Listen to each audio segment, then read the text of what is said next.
For your listening enjoyment, John Lund as Johnny Dollar. Bill Randall, Johnny, and are you ever a lucky stiff?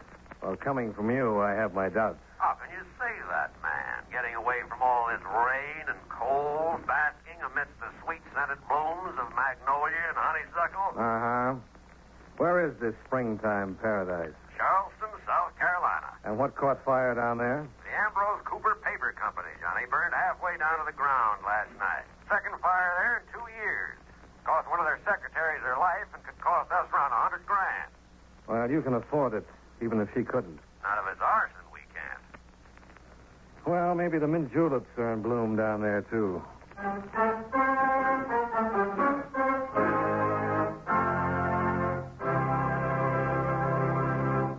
Now for just a few words on the subject of getting things done.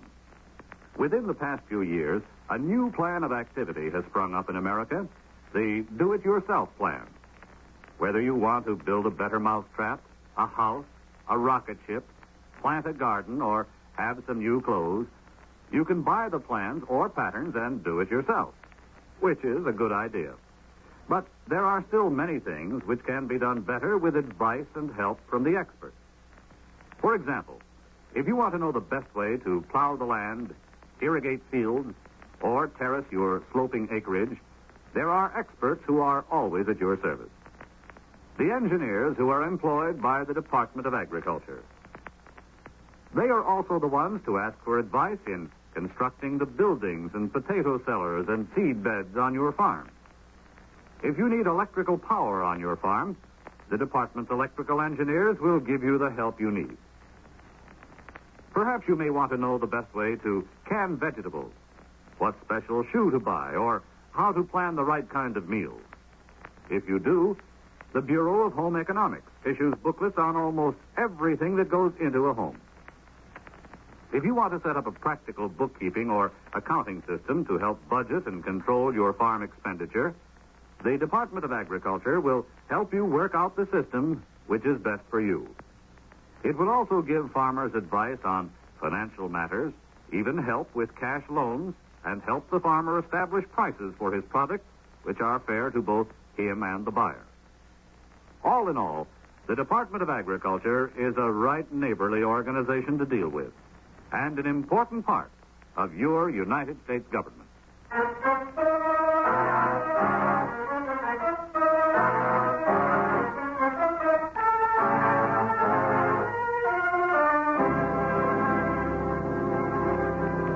Expense account submitted by Special Investigator Johnny Dollar to Home Office, Eastern Fire and Casualty Company, Hartford, Connecticut. The following is an accounting of expenditures during my investigation of the Magnolia and Honeysuckle matter. Expense account item 1, $53.40. Airfare and incidentals between Hartford and Charleston, where I checked into the Colonial Hotel. Expense account item 2, $50 rental of a cream-colored convertible, which I drove down to police headquarters. Lieutenant Hervey of their arson division was working at the scene of the fire, so I went over to see how he was making out. Only been a couple of hours since it cooled down enough to dig into Dollar, but you sure didn't make the trip down here for nothing. You figure it was torched? No question about it. Come on over here. Yeah, sure. This is where the offices was. The plant itself was back over there. Damage isn't too bad back there, but you sure got hotted up in a hurry out front here. Looks like this was a private office of some kind. It was. Norman Cooper. The insurance policy shows that Mrs. Alice Cooper is sole owner of the outfit. That's right. Norman's her son. Oh. There's another Cooper who works for the outfit, too. Robert. Younger brother of old Ambrose Cooper, who died about a year ago. In that other fire. Yeah. But here's what I want to show you. Take a look at that floor. Uh-huh. Deep charring, flaring out from the center. Yeah.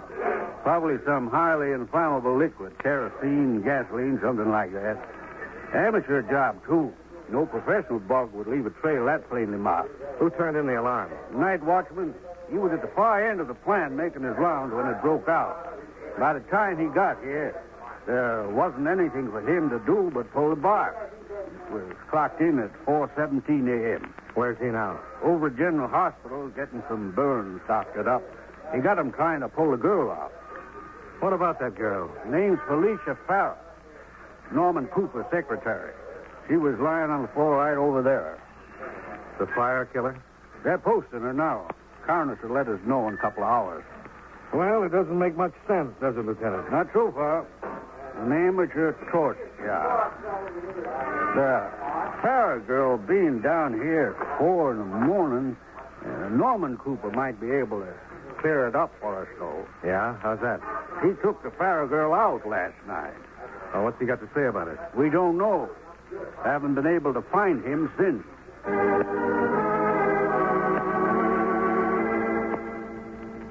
There was nothing more I could do at the scene of the fire, so I went to pay my respects to our policyholder, Mrs. Alice Cooper, whom I found silver-haired and gracious, serving tea in her mansion on Laguerre Street.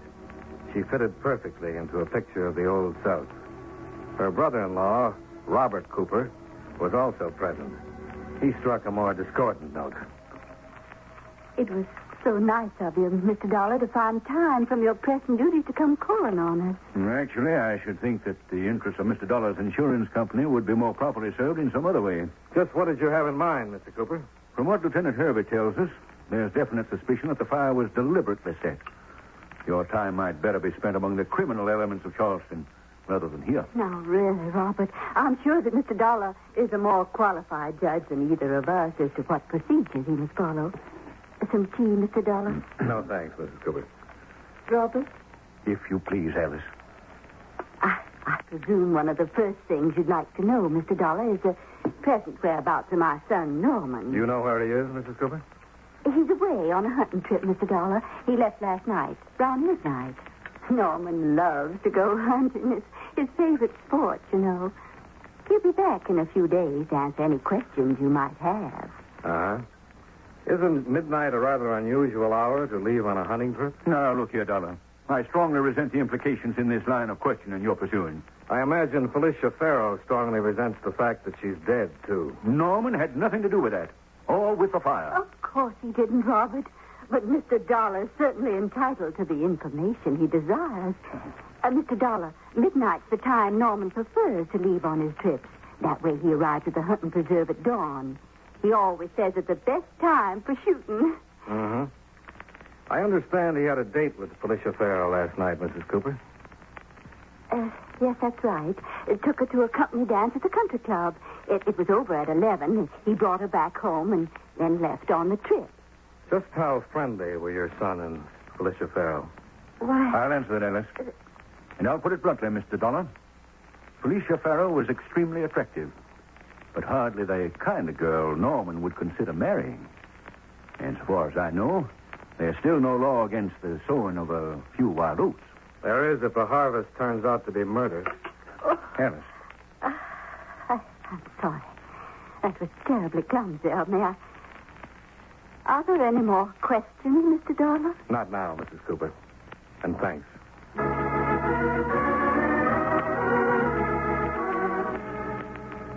Back at the paper factory, I learned that Lieutenant Hervey had returned to police headquarters. So I went to a lunchroom across the street to call into him. Expense account item 3, 55 cents. Phone call, hamburger, rare, and a cup of coffee.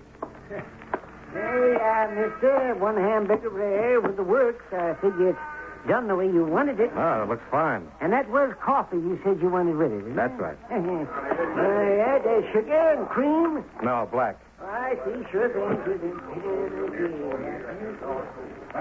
Say, that sure was a mighty big fire they had across the street last night. Yeah, I guess it was. Yeah, kind of run into bad luck with fires, the Ambrose Cooper folks. The second one in 2 years they had. Uh-huh. My, it was real pretty, though it was. Though. Much prettier than the first one. Old man Cooper himself got burned to death in that one, you know. You saw the fire last night? Oh, yes. It was real pretty. The place sure looks like a mess now, though. How did you happen to be around at 4 in the morning? Well, the night man was sick, and the boss made me take his turn. Oh, he's always doing that, the boss. It kind of makes the fellow mad, too, having to take another fellow's turn like that. Yeah.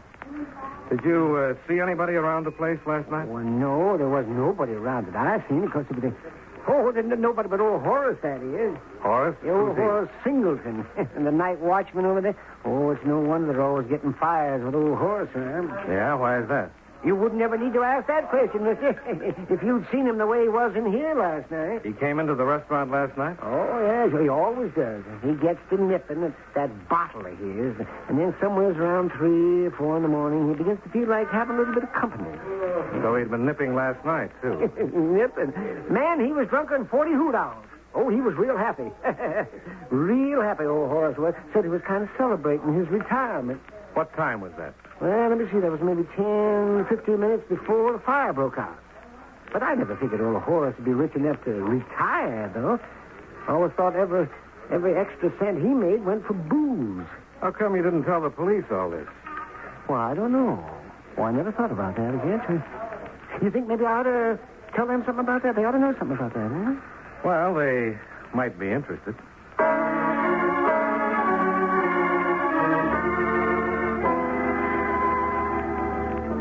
I relayed the information to Lieutenant Hervey at headquarters, and he checked with General Hospital. The watchman, Horace Singleton, had been treated for superficial burns and discharged an hour before. We started out in Hervey's car to see if we could pick him up for questioning at his home.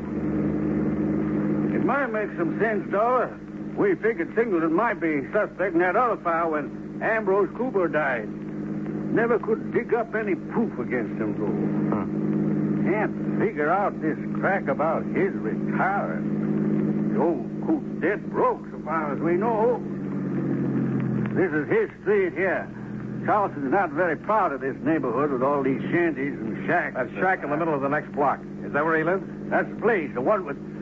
Dollar? Yeah. Looks like we're just in time to pull the box on a third fire. By the time we got there and broke down the locked front door, the fire was really getting underway.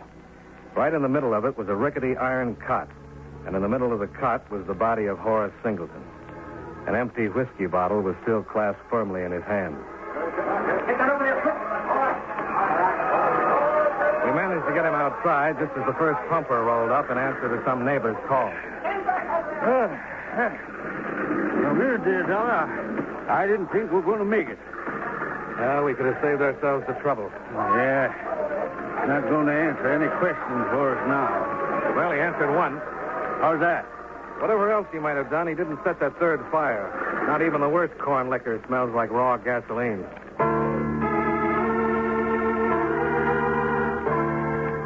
We waited around just long enough for the coroner's man to come out and pick up Horace Singleton's body, and then went back to headquarters. Looks like we're in kind of a rut, Dollar. 3 fires, 3 bodies. And we're getting nowhere fast. Well, at least we've got a pretty classic arson pattern. Yeah, the use of fire to destroy the evidence of another crime. This ties in, too. The coroner's report on Felicia Farrar. Lung tissue not seared or burned. Definite evidence of oxygen starvation. Probable cause of death, asphyxiation prior to exposure to fire. And I'll give you 8 to 5 right now. We got the same type report on Horace Singleton. So we've got a pattern. I know. Still doesn't tell us who or why. I sure like to...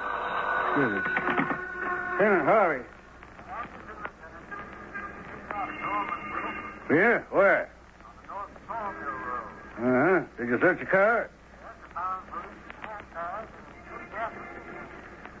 Yeah, I got it. Bring them down here to headquarters. I'll be waiting. Thanks. That might help clear up a few points, Don.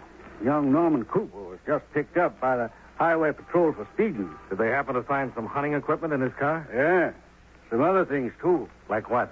Felicia Farrar's handbags and a couple of empty gasoline cans.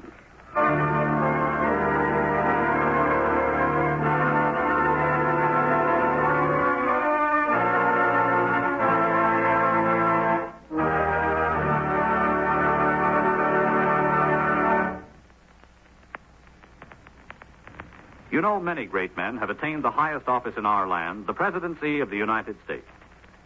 Can you guess the name of this man? He has been called a lawyer by profession, a fighter by choice, and a politician by force of circumstance. And he was outstanding in all 3 fields. In 1788, at the age of 21, he was appointed public prosecutor for the region which is now Tennessee. As president, he was the first to introduce the National Convention for the nomination of presidential candidates. During his campaign for the presidency, his opponents attempted to smear him by an unwarranted attack on his wife, Rachel, who never recovered from the ordeal and died just before her husband's inauguration. If you don't have his name by now, here's one more clue. During the Battle of New Orleans, as Major General of the Army, he accepted the help of the pirate Jean Lafitte. Who was he? Andrew Jackson, 7th President of the United States. His life is part of your American heritage.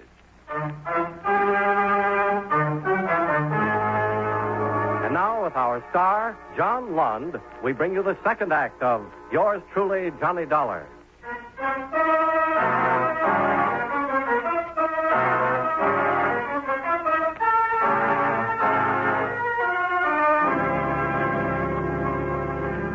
It took about 45 minutes for the highway patrol to bring Norman Cooper down to headquarters.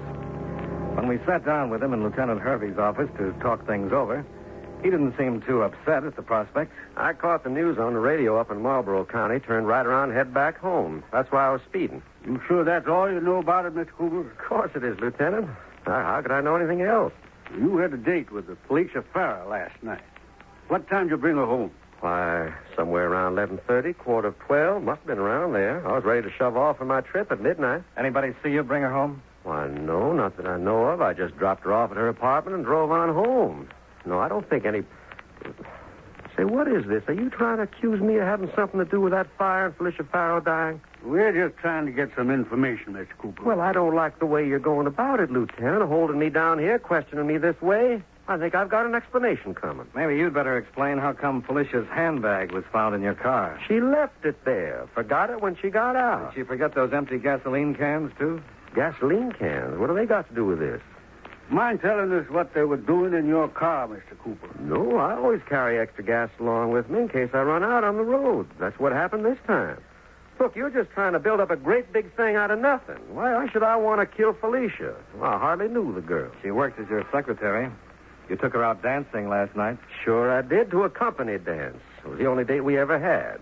The only reason I took her was the girl I usually go with stood me up. Who's that, Miss Cooper? Well, her name's Marianne James, lives at 611 Crescent Drive. She's the girl I've been going with. She can back up what I'm telling you. We'll check with her. How come you thought I was Felicia's boyfriend anyhow?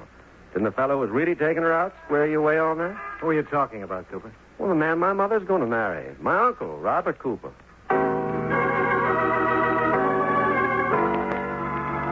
While Norman Cooper was giving his statement to the police stenographer, Hervey made a few calls around town trying to locate Robert Cooper. He came up with nothing, so I drove to Marianne James' address.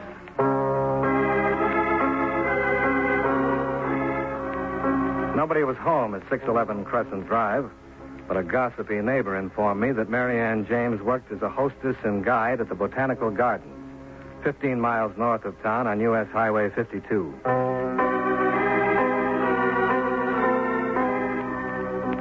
Expense account item 4, $1.50, entrance fee to the gardens. According to the modest sign out front, I was entering 250 acres of the most lush and beautiful flora to be found in South Carolina. Marianne was one of 10 Southern belles whose job it was to paddle enraptured tourists around artificial canals in flat-bottom boats, while intoning the glories of nature to be found there. I waited until her boat was free, then stepped aboard and we pushed off. You'll notice over there on the left bank, sir, the border of azaleas for which the botanical gardens are justifiably famous. There are over 47 different varieties of these lovely, delicate blooms, ranging all the way from the purest of virginal white to the deepest shade of passionate red. Okay. Now, straight... Okay, Marianne. You can relax now. I beg your pardon, sir. We're out of sight of the dock. Suppose we talk about something more interesting for a change. The rules of the garden, sir, forbid us girls to enter into any personal conversation with the visitors here. Must get pretty boring. Oh, you don't know the half of it. I get so sick of azaleas and magnolias and honeysuckle at times I could just... Say, now, wait a minute. You're not one of those company spies, are you? No, not this time. My name is Johnny Dollar. I'm an insurance investigator. I can't say I rightly know what that means, Mr. Dollar. Well, boiled down, it means I'd like to ask you a few questions about Felicia Farrow. Felicia Farrow? And I don't think I rightly know anyone named. Oh. Now, you're not talking about that poor girl who got herself burned to death in that fire last night. Yeah, that's the one. I read about that in the papers this morning. That poor, dear thing. What a perfectly nasty way to die. But I'm afraid all I know about her is what I read in the papers, Mr. Dollar. That's not what Norman Cooper says. Norman?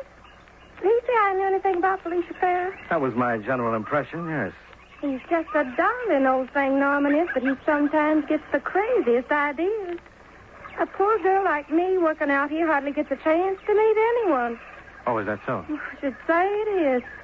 After all, a girl needs clothes to go out and meet people, you know. And you can't possibly imagine what perfectly miserable salaries they pay us here. Yeah, I think I can. Well, what do you know? Looks like somebody dropped some money in the boat. Now, did one of those careless visitors here do that?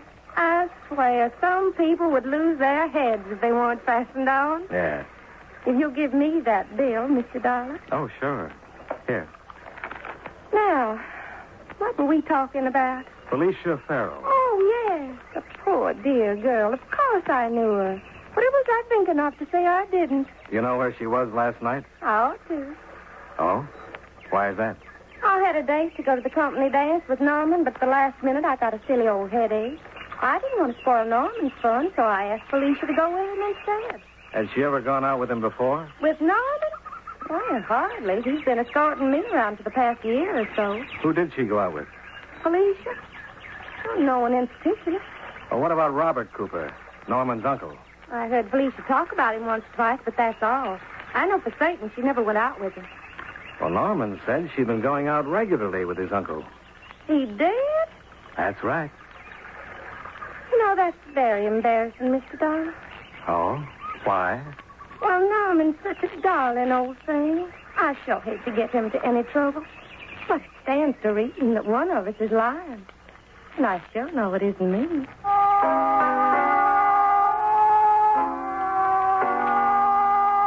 After floating around the gardens for 30 minutes more without Mary Ann changing her story, I headed back to town in the Colonial Hotel. There was a message from Lieutenant Hervey asking me to call him at headquarters the minute I got in. Been checking the bank accounts of the people involved, Dollar, and it looks like it's paying off. Well, it's about time something did. Felicia Farrow made a cash deposit of $500 over and above her salary checks each and every month for the past 2 years. What about Norman's account and Mrs. Cooper's? Nothing there. But Robert Cooper's account shows a correspondent cash withdrawal of $500 2 to 4 days before each of Felicia's deposits. Have you picked them up yet? No, but we will.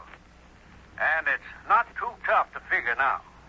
Well, a blackmail motive might be a little hard to prove without knowing what Felicia had on him. Felicia Farrow has a safety deposit box in the same bank. Can you get a court order to open it? We're getting one now. Care to join us? I don't mind if I do.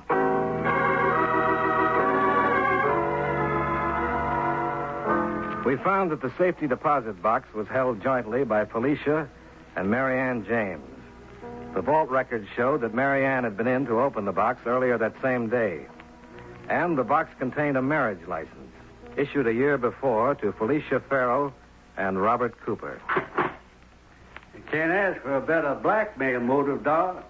Robert wanted to marry Mrs. Alice Cooper while he's already secretly married to Felicia. She really had him over a barrel. No wonder he killed her. Yeah. The death of the watchman makes sense now, too. Sure, he must have stumbled into it while Robert was killing her and figured he could do a little blackmailing, too. Well, it looks like 2 down and 1 to go. What? Somebody else could have the same idea. Mary Ann James? The license isn't proof of marriage, but a certificate would be. And she was into this box for something today. If she figures on trying the same thing, Dollar, and Robert Cooper follows the same pattern. That's just what I was thinking. A phone call to the Botanical Gardens brought no answer. It was after 5:30, and the place was obviously closed. There was only one place left to go. 611 Crescent Drive. Oh, hello, Lieutenant. Mr. Dollar. What are you doing here, Norman? Well, I'm waiting for Marianne to get home. You see, You mind if we come in? Why, no, not at all. Thanks. Miss James hasn't come home yet? No, I've been expecting her. She's usually home about this time. We had a date, but she phoned said she'd be a little late. Did she say why? Yeah, she said she had to meet someone at the gardens after closing time. Some kind of a business deal or something. Why, did you want to see her about something important? You could call it that. We covered the 15 miles out to the Botanical Gardens in something like 11 minutes flat. The place was dark and deserted looking except for 2 cars in the parking lot. The hood of one of the cars was still warm, and it was registered to Robert Cooper. He's in there with a dollar. No question about it. Where? I don't know, but with 250 acres to cover, we better get started. We split up and headed into a night-blackened mass of tropical foliage. There didn't seem to be a prayer of finding anyone in there, but I figured that 47 different varieties of azaleas was as good a place to start as any. But it didn't look as if I was right. Cooper! Cooper! Where is he, Dollar? Can you see him? In that clump of magnolias. Get away from here! Get out! Dollar! I don't know. Cooper! Throw your gun out, Cooper. All right. All right. Here's the gun. All right. Yeah, I threw my gun down, Dollar. I threw it down. I see it. What about the girl, Dollar? It seems all right. Passed out with shock. She shouldn't have tried it. Blackmailing me. Refusing to let me go. Wasn't my fault. Nothing else I could do. There's no crime worse than blackmail. Felicia Farrow could think of one.